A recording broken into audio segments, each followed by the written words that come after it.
walk into this space, the first time I saw this property, I just felt like this was our home. This was the place to be. But yeah, it definitely went beyond the expectations. I think on a personal level, from the first time I met Cisco a couple years ago in Mexico, in Pátzcuaro, where my daughter was working with the lead-free program, we both knew that it was in our destiny to do a project together.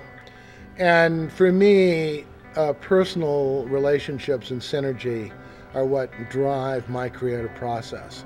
So that has been the most satisfying part of this. It's working with Cisco.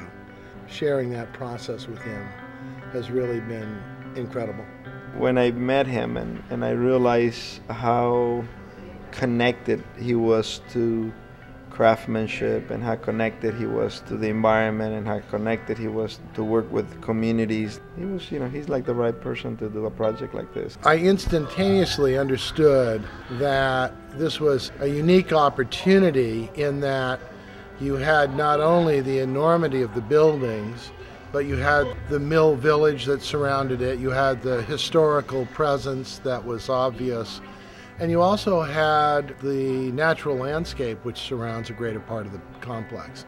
And it was in the historical footprint of High Point, which is one of the rock beds of American furniture design and industry. If you hire an architect, they want to bring something spectacular to a place, and I've been very lucky to work with people that contributes to what my vision has been of some of this project. We had a sort of a day and a half together where we wandered around LA and looked at all of his LA operations, and from a kind of a practical, technical point of view, but also from a design aesthetic point of view. Did a lot of free thinking about what we wanted the space to be.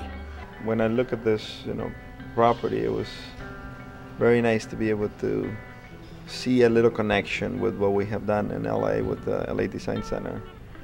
And it just felt like the right thing to do, even though it was a little bigger than what I would like it to be.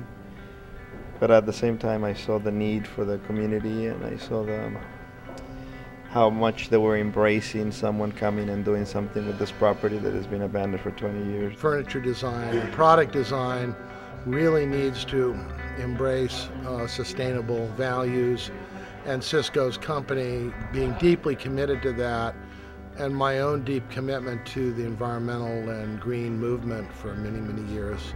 All of those things synergize in a very unique opportunity. It'll be a place in the city where contemporary design value will be celebrated, not lost in a mishmash of endless space and in 10 different buildings. We hope this becomes that center of gravity for that work. We intend to make it that.